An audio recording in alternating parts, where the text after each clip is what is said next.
Hello, good evening. You're watching News 360 from the News Hub at Adesawe in Accra. My name is Portia Gabo. Remember, we're streaming live on Facebook, GhanaWeb.com, as well as freenews.com. My name is Issa Mone. Join us for the headlines in a moment. In the headlines tonight, kindergarten 1 pupils at a Jumako Bebinsu DA Basic School in the Central Region sit on the floor to write owing to lack of furniture. Also coming up, danger on Tema-Konsumbo Highway as overgrown tree branches obstruct motorists. And in international news, 3 suicide bombers killed in 2 foiled attacks on the outskirts of Borno State capital, Maiduguri, in Nigeria. We have details coming up shortly. Do stay with us.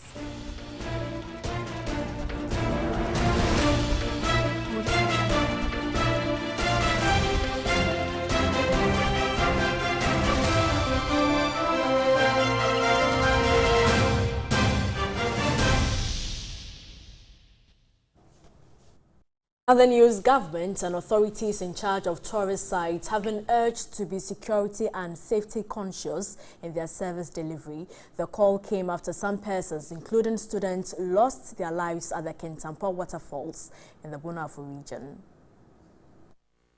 19 people, including students of Wenchi Senior High and the University of Mines and Energy, lost their lives when a strong wind that accumulated in the falling of a number of trees at the Kintampo waterfall started from the first level and went through the forest. The incident brought to the fore the need to ensure safety at tourist sites in the country. Head pastor of the Divine Word International, Kofi Adonteng, said the U.S. branch was devastated when they heard about the horrific accident.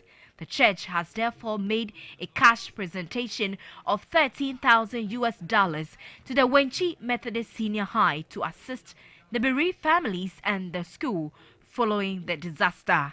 Reverend Kofi Adonteng stressed the need for government and authorities of various tourist sites and public places to consider safety and security as their main priority to avoid misfortune. When we heard about the tragedy that happened in Kintampo and saw the students laying on the ground, I was very touched because the point is, if it were my son, if it were my daughter, what would I do to see my son dead in such a tragic circumstance? We started praying about it, and the Lord laid it on my heart that we should try and raise some funds to come and help.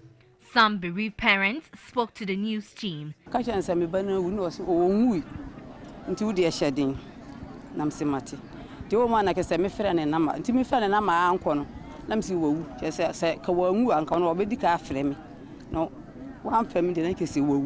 I was told an accident occurred during the excursion. I called her, but her number did not go through, so I assumed she was dead. The next morning, I went to the school and I was directed to the hospital and then to the mortuary. We went from mortuary to mortuary. Eventually, I found her dead. The headmaster of the Wenchi Methodist Senior High, Foster Entry Boateng, said out of the 21 students, 40 students were killed by the disaster and a teacher currently receiving treatment at the Konfanochi Teaching Hospital. Prayers were said for the school and the bereaved families.